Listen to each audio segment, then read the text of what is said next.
Hello everybody, welcome to the third podcast of the Techjaja website. This is where we discuss all the technology news that is happening internationally and nationally.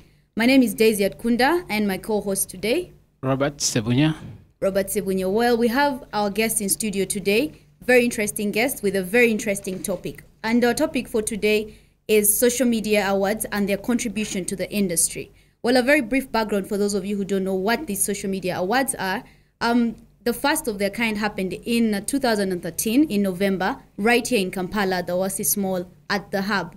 And basically, these set out to recognize, to appreciate, and basically analyze people that are utilizing and using the space on the social media. So let our guests in studio today introduce themselves, who they are, where they work from, and any interesting facts you'd like our listeners to know about you. Let me start with the lady right next to me. Hello everyone, my name is Uni Wamala. I work with Blue Flamingo, the premium digital agency in Uganda, and I work as the Chief Operating Officer. Welcome, Uni. Thank you, Daisy. And our next guest. Hello, good day. My name is James Wire, and I am an ICT business and agriculture enthusiast. So I'm a jack of all trades. I don't have a specific profession. I'll be with you today, and thank you so much for tuning in. You're welcome, James, a very regular guest on our show. And later on, we'll be joined by one of the people that were actually judges for these awards. They'll be joining us a little later on. But let me move over to Robert. Tell us more about these social media awards. What's your take on them? What did you think about them before, our guests tell us their take? I think I'm very appreciative of the efforts that the team at Blue Flamingo does or did in 2013. I think it's a very, very, very good effort. And I think we need much more of these awards, not just only social media awards, but we need awards for the whole digital communication field, not just social media awards. So I think I appreciate the efforts. Right. Yeah. Okay, so Uni, you're right here from Blue Flamingo. Interesting to know that you guys organize these awards. Well, interestingly, everyone would want to know, they skipped 1 year and then now they're back. What was with the gap? Why 2014 dead and now they're back in 2015? First, before we know what everything else is about. Okay. Thank you very much, Daisy. That's a very interesting question. First of all, we didn't die, and it's actually a very deliberate plan to have them in March 2015. Reason being is that the first time we held them was in November. And we miss a lot of activity towards the end of the year, so we do not include all that activity that happens in November and December. So we thought that the best way to actually capture all the activity, all the efforts, and recognize everybody who has actually really worked very hard during the year is to have them a year afterwards, so that we have 2014 in a year in review, so we capture all the activity. What is the criteria for shortlisting for the awards?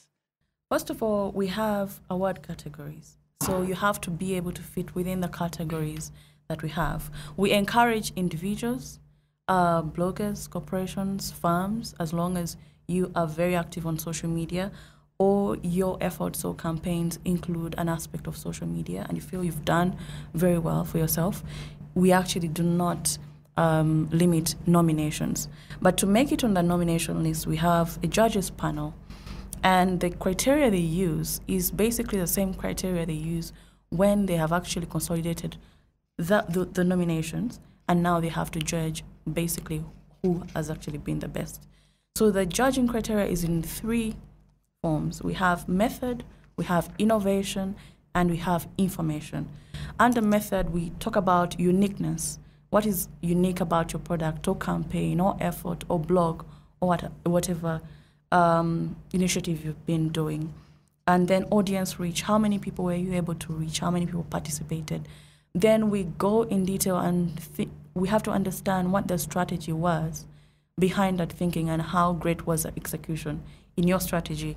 So when it comes to innovation, what is the concept and the content? We look at the vibrancy of your innovation. Is it really new? How is the user experience? Is it easy to use?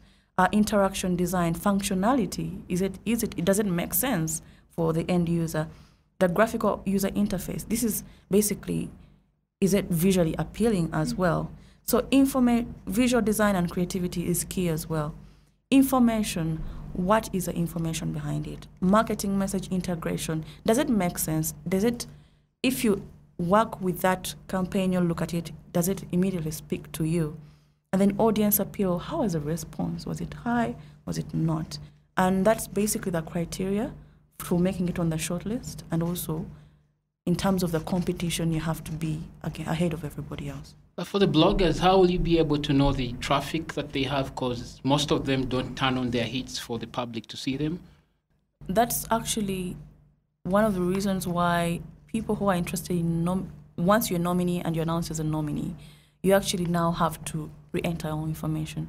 So all the information that it requires for you to be competitive and get ahead of people is what you need to put in there. People who are nominating and the nominees, once they're announced, you're actually invited to give more information about that. So in terms of bloggers, you have to know how many hits.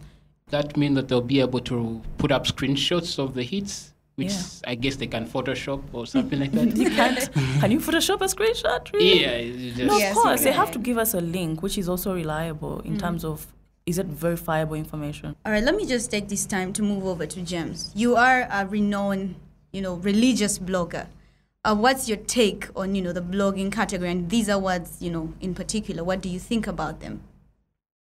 Okay, first of all, personally, with most of these online-related awards that come up, I have a bit of a different view.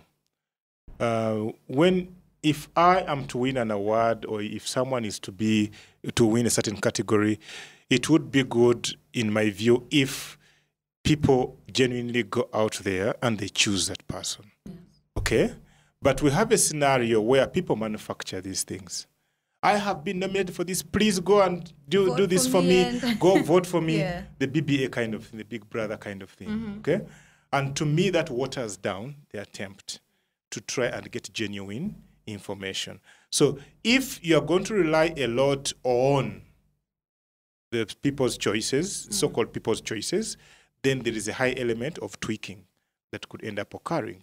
So that I have my reservations there. But however, the idea is good. You recognize people, and who knows, maybe it could help them go to the next level.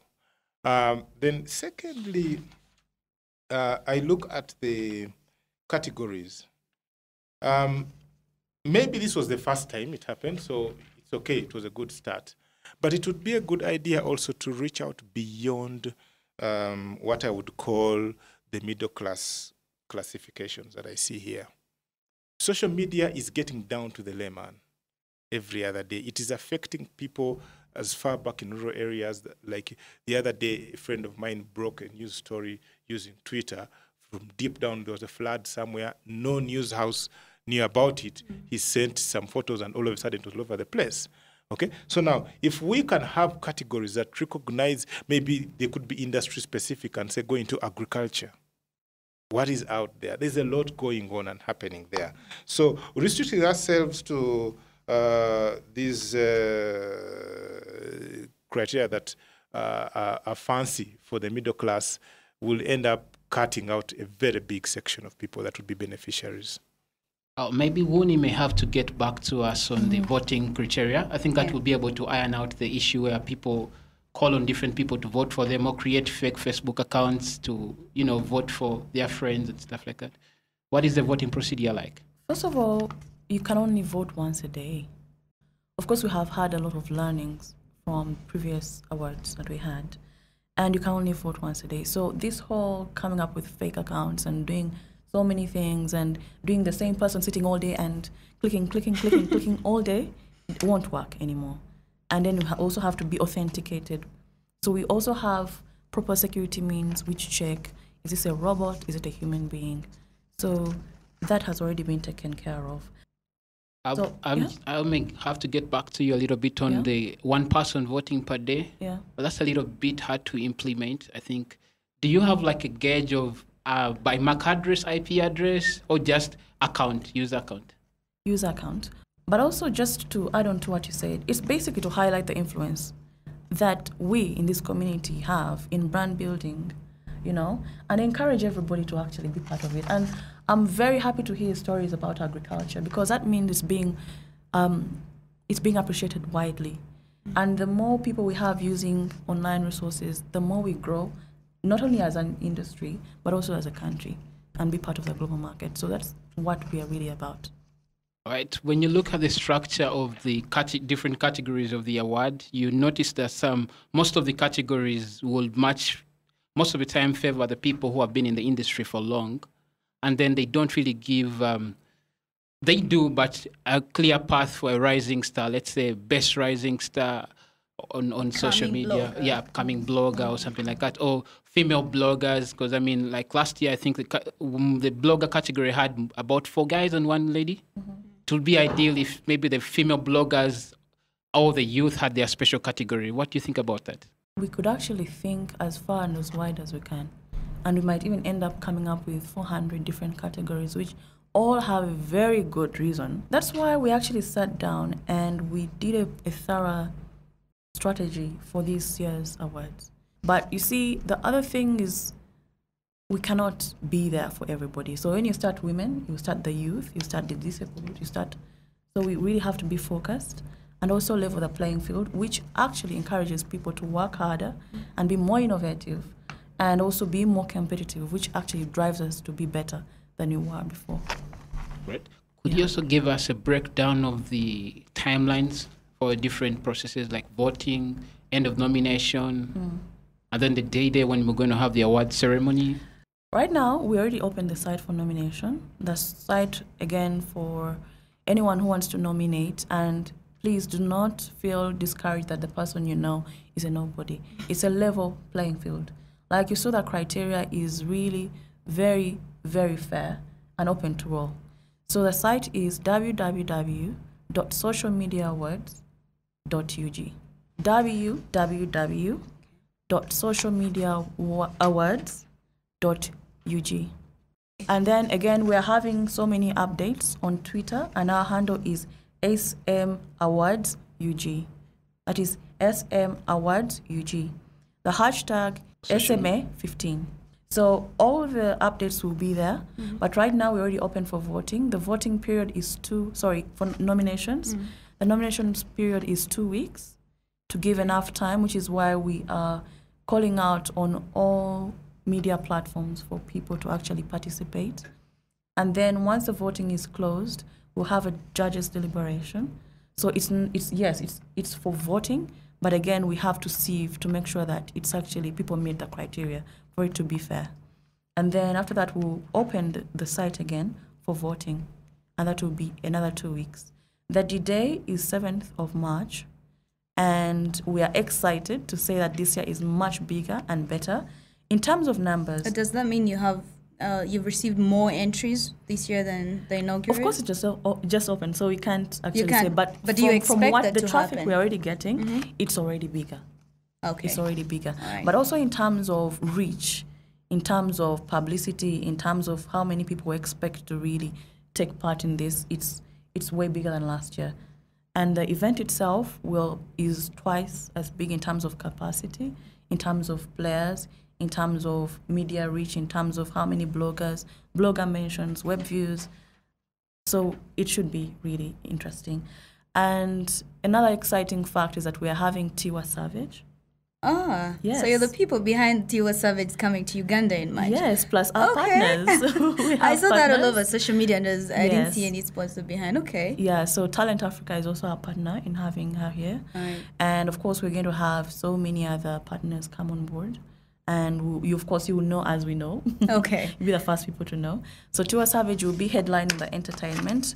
And again, it was a very calculated move to have her as part of the awards because she's a very big user, avid user of social media. So we thought that's a great linkage to actually broaden the amount of participation. So even people who do it in their own personal space, they tweet, there we have more attraction to the social media, thereby making them more relevant. All right. Yeah. Okay, let me just go back to James, who you started out, you made your reservations about the voting criteria and all, but all in all, do you see these kind of awards changing the, social media sphere in Uganda, if possible, even outside Uganda? Do you see these adding anything to what is already happening? Yeah, I think any form of recognition always tends to uplift those that have been recognized, and even those that haven't been recognized. In a way, it boosts them also to try and see that they can reach a certain level. So I believe it's a good idea. It's something that is worth diving into. We've seen what social media, the effect it had last year, 2014. In one of my most recent blogs, my New Year blog post, I talked about what happened in 2014, where social media politically redefined things in Uganda. So as these awards keep coming up, even the people who always thought, these computer things, as long as the peasants don't know them, so it's okay, we shall ignore them. Now they are no longer ignoring. Yeah. So when you come out with such awards and they realize, hey, this is a place to be. The other day, Betty Namboze was on Facebook complaining why the Kabaka, the ambassador of America to Uganda, had posted a photo with the king of Uganda and said, he had come to pick his passport. She felt irritated by such a statement. And she took it on social media. Yeah, she took it on social media. So I think it's a good thing to bring out that recognition. Not all of us will be winners at the end of the day, as in be recognized as winners, but we are winners in our own right. Because we all have followers. We all have people who see what we write. They read, they probably apply it in their lives. So we may not stand on the pedestal and hold trophies, but we are all winners at the end of the day. You have my nomination. Okay. Yes. Monia, something? Yeah, so basically, again, to add on to what James is saying, we do have a couple of interesting changes. One to note is that we have a new category for best online business. We've seen online businesses really thrive hugely on social media, and actually, or just being online. So we have things in all sorts of categories where they're selling merchandise, where they're selling clothes boutiques. So that is a new development that should see a lot more getting more recognition and also appreciation from people. Then we also have had a tweak. Last year we had the best YouTube ad, but this year we've changed it to best YouTube stock video channel. This actually gives more, wider entries.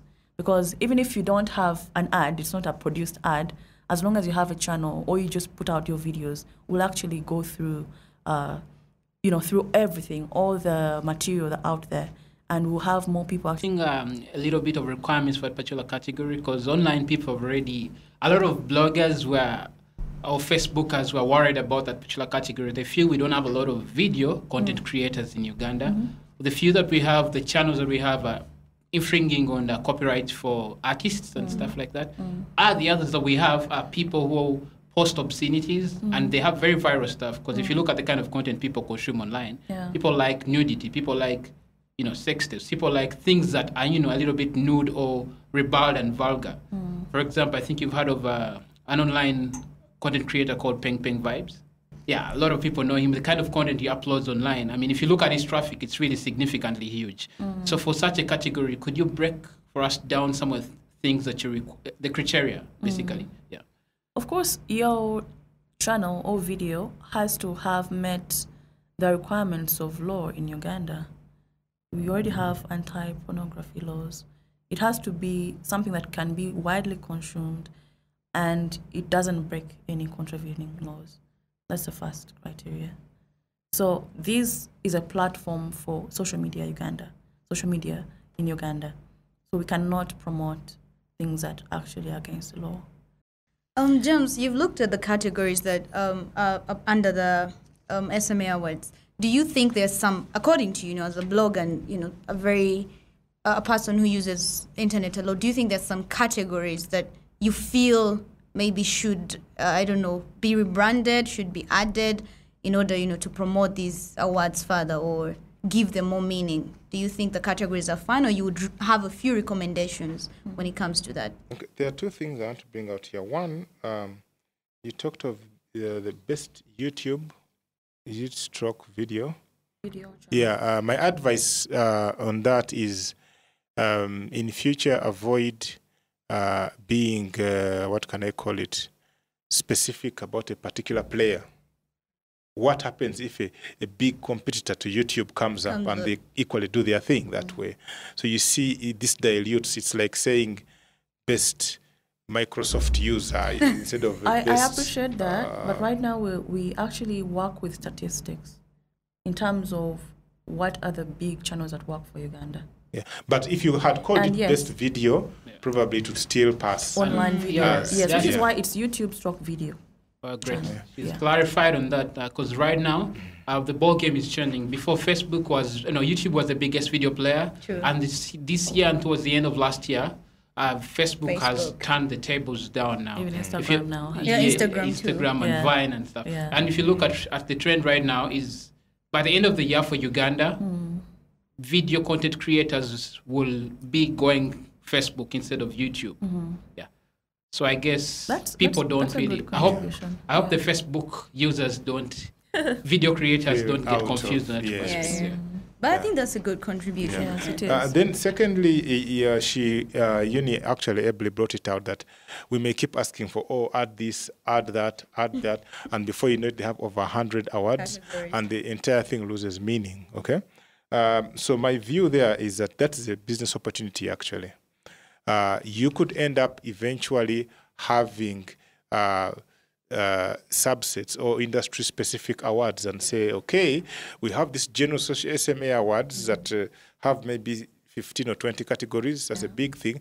Then if you look at a particular sector in Uganda and you're like, okay, maybe health, there's something we can do there in social media, then you can have Uganda Health or Social Media Awards specific. So you get deep down there and recognize guys who are doing their thing that side. And another sector, agriculture, I mentioned earlier. So that could be a business opportunity. But trying to keep adding, I know, of course, there might be others you can add here or remove. The time I've had to look at this didn't give me enough chance to go through. We apologize. We delivered the copy of last year, so 2013, last year, but last edition. So when you look at the new list, you notice, I think there were some revisions, a few revisions. Okay. Yeah, so. Yeah, so. We like our listeners. If there are changes you can make, well and good. Yes. But again, don't overinflate it because you're trying to please each and everyone. Yes. But if you notice that there's a certain sector that seems to be getting a lot of interest, then you can have some specialized awards for that sector. James, we do appreciate your feedback, and we actually do not take it lightly. We are always there to improve ourselves and make things better. So we totally appreciate that. And I think, those are very good submissions. Yeah, could Winnie take us through the different new categories in case our listeners need to hear them? Okay. So we do have a blog of the year. We have the entertainment website. We have civil service. We have best innovation, most influential personality. Now, please do not mistake this to mean only the widely known personalities. This could be anybody who has stood out in your community, someone who has done amazing things. As long as you can make a case for them and you can, garner and do a campaign and get them votes, then they get recognition. So it's not limited to any specific industry or particular area. It's actually open to everybody. We have the best online business, customer care, best social justice. Social justice is corporate social responsibility or community outreach or anything under that umbrella. We have best crisis management. I'm sure we've had a number of crises across the board, but who is best, managed to actually deal with that crisis? Of course, online. Well, engineer that category and before the category expires. Engineer a crisis and solve it. And be the winners. I'm just kidding, yeah. I have an idea who one of the front runners will be. I think I have.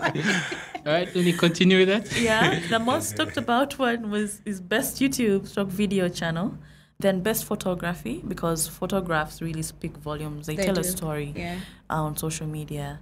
And we've had so many memes and, photos really go around and really make a statement. Then the best campaign, and we have also best brand of the year. So those are categories for this year. All right, just one last category that you mentioned. I find the word innovation a little ambiguous, and I'm sure the listeners out there like me. Would you try to clarify on that particular category, best innovation? Best innovation is something, of course, new, something novel, something that hasn't really been done that way before. I haven't said done before, but done that particular way before. In Uganda? In Uganda, yes. It's the Ugandan awards. Yeah, so we have a bunch of guys who submitted last year. I think they had the Ugandan version of Facebook, and they were in Best Innovation last year. I just hope we don't have people like that. As long as it's a Ugandan innovation, registered and run by Ugandans, then yes, it actually qualifies. But again, we talked about concept, content, visual design, creativity, interaction, functionality. It has to be something that is really user experience, something that is new that we haven't really seen before, and is an original thought from Ugandan. At least that particular aspect of it has to really be. Would you take us through just a quick one, the sponsorship, your partners and sponsors, and how you plan to avoid the conflict of interest of the sponsors? Because some of the categories would very much favor the sponsors. Okay, the sponsors would be part of the participants for the different categories. How do you think you're going to solve that problem, which I'm sure can arise? Yeah. The beauty about the social media awards is that it's not just an event. If it's just an event where you're having a chigunda, then you can, and not talk about any particular brand, you can influence the outcome of that event. This, basically, what we've done differently this year, and last year we actually, Blue Flamingo did the entire sponsorship. So we only had people coming to give rewards, if I may say that. This year is a bit different. We are having utility in terms of, are you sponsoring the entertainment? Are you sponsoring the production? So it's a utility sponsorship. It's not a sponsorship of a particular category that you can actually now get involved into the nitty-gritty of the production of the awards. Secondly, the other measure we've taken is we are having independent auditors who are reputable be part of the awards from the beginning. They have to vet the systems we're using for voting and, of course, nominations and the entire process. And they'll be there to vouch and make sure that everything is above reproach. So there is actually no lobbying of any sort, so we won't have any of that happening for the awards. Is it tactical for you guys to withhold the names of the judges this year? It's a bit of both, because right now, and that's one of the things that came out, is that when you reveal who the judges are, they start getting bombarded, by people lobbying. However much they know lobbying is actually not, it leads to disqualification. So this year is yes, at a certain point we'll reveal who the judges are, but not just yet. So also our sponsors and partners, right now the partner in terms of producing and bringing the awards is Talent Africa. The others, of course, you will know as we go along, but there is no direct relationship between the production and the sponsorship. It's only utility based. We've had and witnessed a lot of people misusing, the social side, social media, a lot of content just being uploaded, downloaded. Do you think these awards will change the way Ugandans, operate on social media? Do you expect them in a way, make people conscious of what they put up or what they put down in order to try and maybe next year, let's see if we can take part? Do you think these awards are going to change the way Ugandans work with social media? Actually, that's a very, very good question, because while we've been planning for these awards and planning for having something different this year, is that we wanted it to just not be just that ceremony where people come, get awards, get entertained, eat something and go away. We want to be able to build the industry as well, and in terms of awareness, people to know what is the best practice of social media and how best do we harness it to actually add value rather than remove value to who we are. So you actually see a number of initiatives, and on the program as we go along, you see that that has been actually addressed as well. Well, James, what are your thoughts on that? I think they will achieve that purpose. Why? Because when you have these nominations being made public, you do not only achieve the fact that people feel inspired to do more, but also we get to know about what else exists. Yes. Sometimes you have no clue. I was surprised the other day after a lot of Facebook rants by some people. I told them, hey, have you tried contacting these guys on social media, one of the government organizations. And these people had no clue that you could contact that organization right from your computer. Yes. So once people get to know this, especially through their words, then it will make life a lot easier for them, and they'll easily be able to join to in future and help improve on the efforts. So at the end of the day, it's likely to have a positive effect.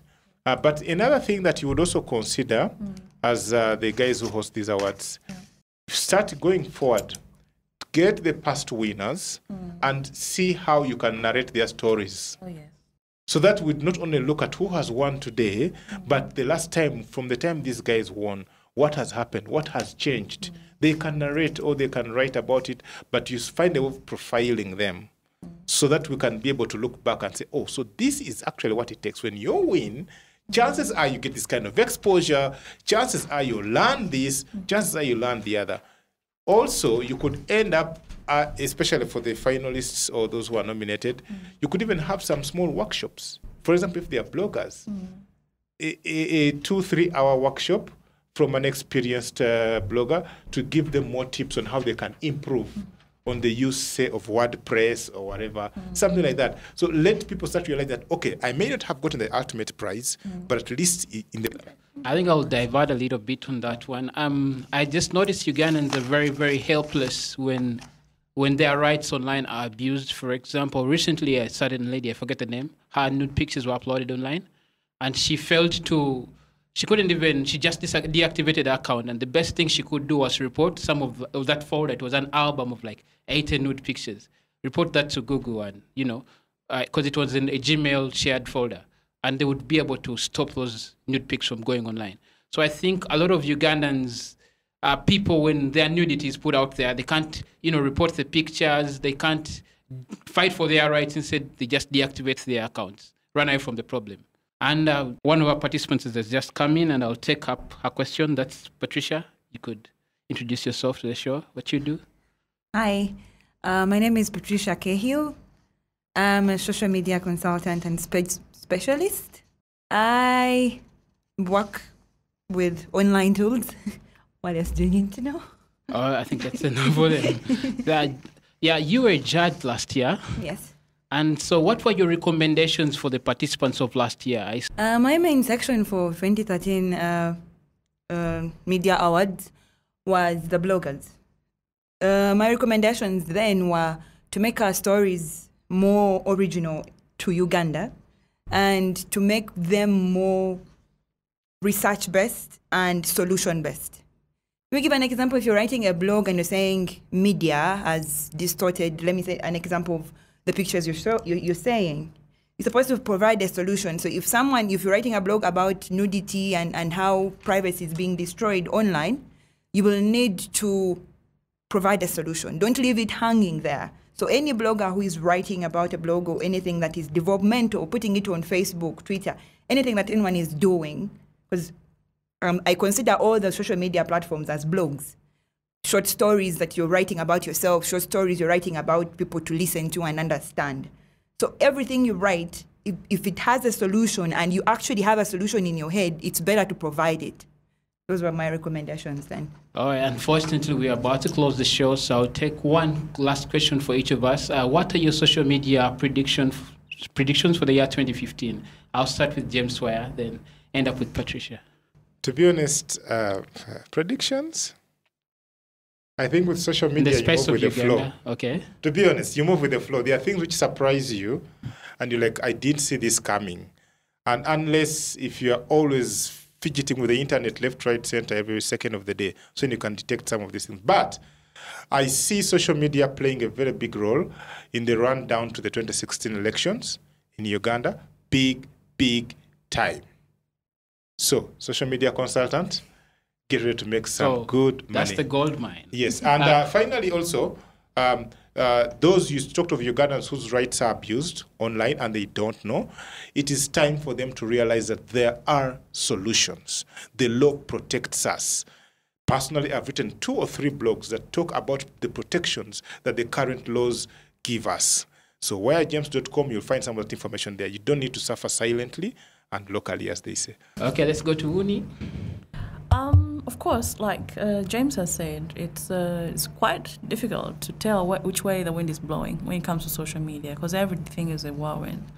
But we've seen the advent of mobile really go big, and social media being a huge player.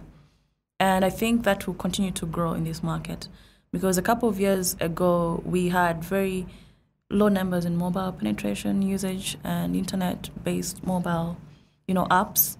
And I think that's where it's going. It has to continue growing that direction. So WhatsApp should grow bigger and any other apps being used for that. So most people who are doing campaigns have to actually consider the mobile factor to make them more shareable and more intimate to people because they now prefer to have more intimate conversation. Right. And lastly, Patricia? I will defy a little. Because I've been on social media for the last 10 or 15 years when people were still looking at tagged and high five as just playing places, as places for just meeting people. Me then, I was actually exchanging things and selling my small things on there with my own friends. So I've been seeing the trends change. I wrote a blog on Cahill Insights, that is pcahill.wordpress.com. I don't have a blog, and I don't have a website like you, James. But I predicted that this year we will actually have an increase in video sharing. Video sharing is going to be a new phenomenal thing that is going to run the social media spectre of Uganda. You've seen the way the videos of last year came out and everyone had them. That is one of the things you have to look out for. And yes, the elections, yes, it will take the media by storm, but those are some of the tools that we'll use. And many others. Thanks for being part of the show today. I'm Robert Sebunya. You can catch me on Twitter as Sebunya Robert UG, very long one. You can catch James at James Wire. And Wuni, what's your Twitter handle? At UNIKW, UNNIKW. And Patricia? At Cahill. And mine is actually Wire James. Wire James. James Wire is an American. Yeah. Wire James is a Wire Ugandan. James. Oh. Apologies, actually. If you look at the show today, I was working with Americans. There's Wire, there's Uni, there's Cahill. I mean, it's a bunch of names that make you feel like you're somewhere in Edinburgh. Right, thanks for being part of the show. Thank you.